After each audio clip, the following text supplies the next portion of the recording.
আসসালামু আলাইকুম। আশা করি সকলেই ভালো আছেন। বিডি টেক চ্যানেলের পক্ষ থেকে আমি আছি মোহাম্মদ শাখাওয়াত হোসেন শাওন আপনাদের সাথে।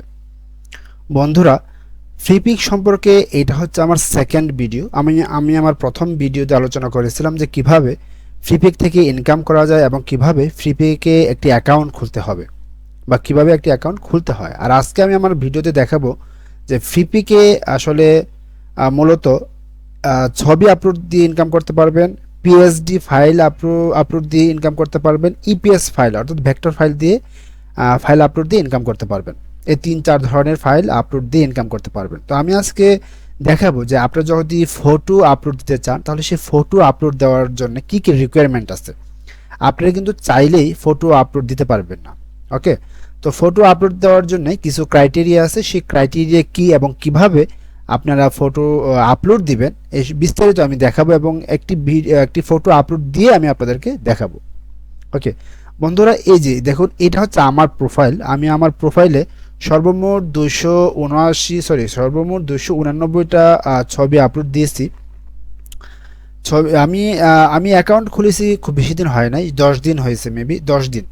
হুম তো এই আমি সর্বমোট 289টা ফাইল মানে ছবি আপলোড দিয়েছি। এর মাঝে আমার 8টা ডাউনলোড হয়েছে এবং 3টা ফলোয়ার হয়েছে। তো এই 8টা যে ডাউনলোড হয়েছে, তো 8টা ডাউনলোডে আসলে আমি কত টাকা পেলাম এটাও আমি আপনাদের সাথে শেয়ার করব।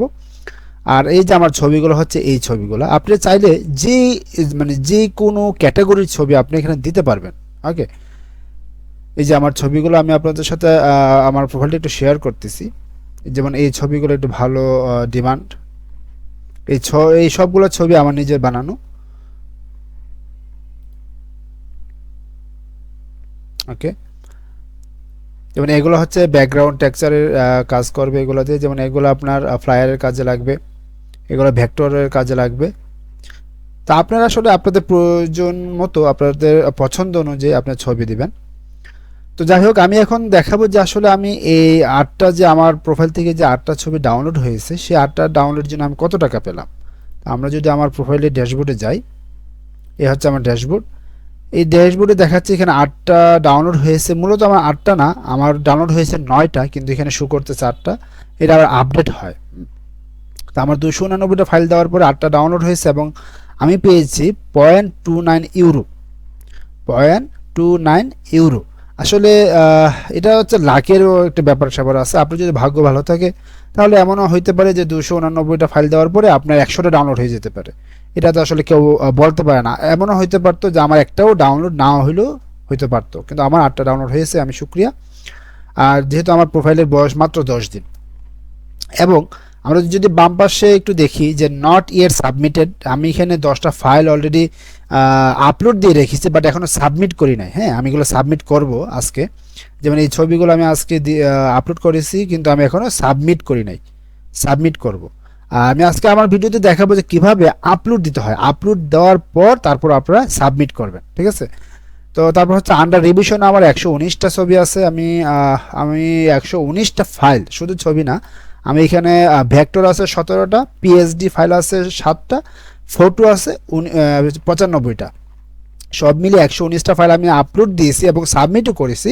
কিন্তু যে ফ্রিপিক কর্তৃপক্ষ ওরা আমার এটা রিভিশনে রেখে দিয়েছে, মানে ওরা যাচাই বাছাই করতেছে। আপনি যখন ছবি সাবমিট করবেন আপনাদেরটাও যাচাই করবে। এরকম 2 দিন বা 3 দিন পরে ওরা আপনাকে রেজাল্ট দেবে যে আপনারটা কি পাবলিশড হবে নাকি রিজেক্ট হবে। যেমন আমার দেখেন পাবলিশ হয়েছে 289টা এবং রিজেক্ট হয়েছে 5টা। আমার 5টা ফাইল রিজেক্ট হয়েছে এবং কী কারণে রিজেক্ট হলো সেটাও এখানে দিয়ে দেবে। এখানে বলা আছে যে ফাইল টাইপ নট ভ্যালিড। আমি যে 5টা ফাইল দিয়েছিলাম সেই 5টার কারণ হচ্ছে, রিজেক্টের কারণ হচ্ছে নট ভ্যালিড। অর্থাৎ হচ্ছে আমি যখন আপলোড দিয়েছিলাম আমার নেটের প্রবলেমের কারণে সবগুলো এই 5টা ফাইলই অর্ধেক আপলোড হয়েছিল, ফুল আপলোড হয় না, যে কারণে ওটা নট ভ্যালিড দেখাচ্ছে। ওরা কিন্তু খুব ভালো, এটা সিস্টেমটা খুব ভালো, রিজনটা এখানে দিয়ে দিবে। তো আমার 119টা আন্ডার রিভিশন আছে, এটা রেজাল্ট হয়তো কয়েকদিনের ভিতরেই দেবে। আর 10টা আমি এখনও সাবমিট করিনি। তো আমি আপনাদেরকে দেখাবো এখন যে কিভাবে ছবি আপলোড দিতে হয়। এখন ছবি আপলোড দেওয়ার জন্য কি কি ক্রাইটেরিয়া আছে বা কি কি রিকোয়ারমেন্ট আছে, তো আপনি একটু নোট ডাউন করে রাখবেন। প্রথমত হচ্ছে আপনি প্রথম অবস্থায় কয়টি ছবি আপলোড দিতে পারবেন। একদম প্রথম অ্যাকাউন্ট খোলার পর আপনি প্রথম 10টা ছবি আপলোড দিতে পারবেন, এর বেশি দিতে পারবেন না। যেমন এখানে দেখুন ডান পাশে 10 ফাইল, মিনিমাম 10 ফাইল। হ্যাঁ, আপনি প্রথম অবস্থায় 10টি ছবি আপলোড দিতে পারবেন। তো ওই 10টি ছবি এখানে থাকবে, নট ইয়েট সাবমিটেড এখানে থাকবে, ঠিক আছে। এখান থেকে তারপর আপনি সাবমিট করলে এটা চলে যাবে আন্ডার রিভিশনে। তো যখন আপনার এই 10টা ছবি ওরা যাচাই বাছাই করে যখন দেখবে যে না ছবিগুলো ভালো, তখন ওরা পাবলিশ করে দেবে। আর যখন আপনার প্রথম পাবলিশ করে দিবে, আপনি কিন্তু লেভেল 1-এ আছেন, এটা কিন্তু একদম প্রথম লেভেল। হ্যাঁ, আপনি যখন 10টা ছবি পাবলিশ করে দিবে তখন আপনি যাবেন লেভেল 2-তে। দেখুন হাতের ডান পাশে একদম উপরে দেখুন আমার আছে লেভেল 3, আমি লেভেল 3-তে আছি। তো আপনি যখন প্রথম 10টা ছবি পাবলিশ করে দিবে তখন আপনি লেভেল 2-তে যাবেন। আর লেভেল 2-তে গেলে আপনি 500 ছবি, লেভেল 2-তে গেলে আপনি 500 ছবি আপলোড করতে পারবেন। আমি আশা করি আপনি ক্লিয়ার হয়ে গেছেন যে প্রথম অবস্থায় লেভেল 1-এ আপনি মাত্র 10টি ছবি আপলোড করতে পারবেন একদিনে। যদি ওই 10টি ছবি ওরা পাবলিশ করে দেয়, মানে অ্যাকসেপ্ট করে ফেলে, সেক্ষেত্রে আপনি লেভেল 2-তে আসবেন এবং লেভেল 2-তে আসলে আপনি একদিনে 500 ছবি আপলোড করতে পারবেন এবং সর্বনিম্ন 10টি আপলোড করতে পারবেন। এই হচ্ছে রিকোয়ারমেন্ট। এবং যখন লেভেল 3-তে, যেমন আমি লেভেল 3-তে আছি, লেভেল 3-তে আসলে আপনি 3000 ছবি একদিনে আপলোড করতে পারবেন। তো বন্ধুরা এই হচ্ছে আপলোডের রিকোয়ারমেন্ট। এখন হচ্ছে যে ছবির যে রিকোয়ারমেন্ট, যে আপনি যে ছবিটা আপলোড দিবেন সেই ছবিটা কেমন হইতে হবে। আপনি আপলোড দিলেই তো ওরা আপনারটা অ্যাকসেপ্ট করবে না, তাই না? তো যে ক্ষেত্রে যেহেতু এখান থেকে আপনি একটি ইনকাম করতে চাবেন বা এখান থেকে টাকা দিয়ে ইনকাম ছবি ডাউনলোড করতে হয়, সেক্ষেত্রে আপনি অবশ্যই হাই রেজলিউশন মেনটেন করতে হবে, ভালো ছবি দিতে হবে। এখন ভালো ছবি দিতে হলে আপনাকে কি কি মেনটেন করতে হবে, যেমন আমি যদি একটা ছবি দেখাই, আমি একটা ছবি রাখছি দেওয়ার জন্য, যেমন এই সবগুলো ছবি আমি আজকে দিব। এর মাঝে এই একটি ছবি ধরেন, আমি এই ছবিটার কথাই বলি, ধরেন যে এই ছবিটা আপনি দিবেন। তো এই ছবি দিতে হলে আপনার কি রিকোয়ারমেন্ট, যেমন এই ছবি দেওয়ার ক্ষেত্রে প্রথমে তো হচ্ছে আপনার ছবিটির সাইজ 500 কেবির নিচে হওয়া যাবে না। আপনি একটু নোট ডাউন করে রাখুন। প্রথমত হচ্ছে ছবির সাইজ 500 কেবির নিচে হওয়া যাবে না। এক্ষেত্রে আপনি উপরে যত খুশি যান, যেমন 2 MB 4 MB 5 MB 10 MB হতে পারে, সমস্যা নেই, কিন্তু 500 কেবির নিচে হওয়া যাবে না। এটা হচ্ছে ছবির সাইজ। তারপরে যে মেইন যে ইস্যুটা, সেটা হচ্ছে ছবির যে ডাইমেনশন। ওকে, আমরা যদি রাইট বাটন ক্লিক করে প্রপার্টিসে যাই, প্রপার্টিসে গিয়ে যদি ডিটেলসে যাই, ডিটেলসে আসলে এখানে কিন্তু দেখাচ্ছে ডাইমেনশনস। এই ডাইমেনশনসটা এখানে আমারটা, যেমন আমার ছবি ডাইমেনশন আছে 8192 থেকে 8192। আমার ছবিটার সাইজ কত, পিক্সেল কত, আমার যা পিক্সেল হচ্ছে 8192 টু 8192, অর্থাৎ আপনার উইথ এবং হাইটে 8192 করে। এখন আপনাদের সাইজের সর্বনিম্ন রিকোয়ারমেন্ট হচ্ছে 2000 এবং সর্বোচ্চ রিকোয়ারমেন্ট হচ্ছে 10,000 পিক্সেল, অর্থাৎ 2000 থেকে 10,000 পিক্সেলের ভিতরে আপনি যে কোনো ছবি আপলোড করতে পারবেন। যদি আমার এখানে 8192 না হয়ে 2199 হতো, আর এখানে যদি 8192 থাকতো, তাহলে আমার ছবিটা ওরা আপলোড নিত না। কেননা ওদের সর্বনিম্ন রিকোয়ারমেন্ট হচ্ছে 2000 পিক্সেল। ঠিক আছে, তা আপনাকে যে ছবি দিবেন আপনারা অবশ্যই 2000 পিক্সেলের উপর থেকে শুরু করে 10,000 পিক্সেলের ভিতরের ছবি দিতে হবে, এটা অবশ্যই মাথায় রাখবেন। ওকে, তো বন্ধুরা কিভাবে এই পিক্সেলগুলো বাড়াবেন, কিভাবে এই ছবির সাইজ বাড়াবেন, যদি এগুলো আপনি দেখতে চান আমাকে কমেন্টসের মাধ্যমে জানাবেন। দেখুন আমার এখন এই পিক্সেল বাড়ানোর কারণে আমি যদি এটাকে জুম করি, তাহলে দেখুন ছবিটা কিন্তু ফাটতেছে না। আর অরিজিনাল ছবিটা কিন্তু একটু জুম করলে ফেটে যেত, ঝাপসা চলে আসতো, কিন্তু এটা আমার সাইজ বা রেজলিউশন বা পিক্সেল বাড়ানোর কারণে আমার এই টি শার্টের সাইজটি ফাটতেছে না। তো এই সবগুলো টি শার্টের সাইজে আমি এভাবে বাড়াইছি। তো আমি এখন এটা আপলোড দিয়ে দেখাবো আপনাদেরকে। হ্যাঁ,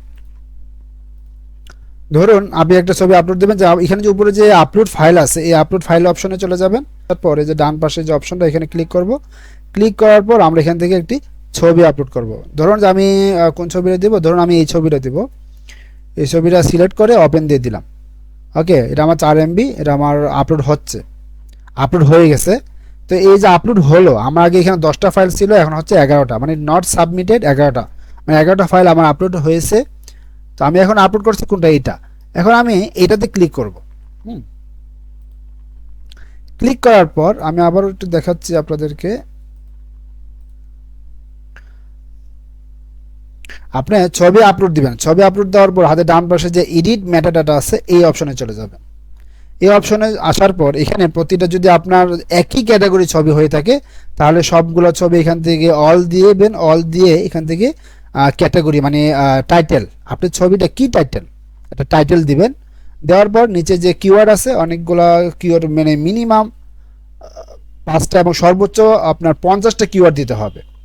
তো যেহেতু আমার সবগুলো ছবি একই ক্যাটাগরি না, এক একটা এক এক ক্যাটাগরি, সেক্ষেত্রে আমি শুধুমাত্র একটা সিলেক্ট করলাম, সিলেক্ট করে আমি এখানে একটার নাম দিয়ে দিলাম। হ্যাঁ, premium polo shirt and T shirt design mockup, এটা আমি আমার এই টি শার্টের জন্য একটি টাইটেল দিলাম। এবং আমি কিওয়ার্ড আগে থেকে দিয়ে রাখছিলাম, এই যে কিওয়ার্ডগুলো আমি এখানে চলে আসছে, আমার এখানে কিওয়ার্ড 48টা 48 কিওয়ার্ডস চলে আসছে। অর্থাৎ কিওয়ার্ড হচ্ছে কি, আপনার এই কি মানুষ কি কি লিখে সার্চ দিলে আপনার ছবিটা ওদের সামনে যাবে, বা আপনার ছবিটা কি কি রিলেটেড অনুযায়ী আপনার 50টা কিওয়ার্ড লিখে দেবেন। লিখে দেওয়ার পর এখানে যে আপলোড অপশন আছে, আপলোড দিলেই সাবমিট অপশন আছে, সাবমিট দিলেই এই ছবিটা সাবমিট হয়ে যাবে। কিন্তু আপনি কখনোই 1টা 2টা 3টা করে সাবমিট দিতে পারবেন না, আপনার সর্বনিম্ন 10টা ফাইল একসাথে সাবমিট দিতে হবে। তো বন্ধুরা, এই ছিল ছবি আপলোড দেওয়ার টোটাল প্রক্রিয়া। তারপর যদি কারো কোনো প্রবলেম থেকে থাকে অবশ্যই আমাকে কমেন্টসের মাধ্যমে জানাবেন, ইনশাল্লাহ আমি খুব দ্রুত আনসার দেওয়ার চেষ্টা করব। তো ধন্যবাদ সবাইকে, ভালো থাকবেন, সুস্থ থাকবেন।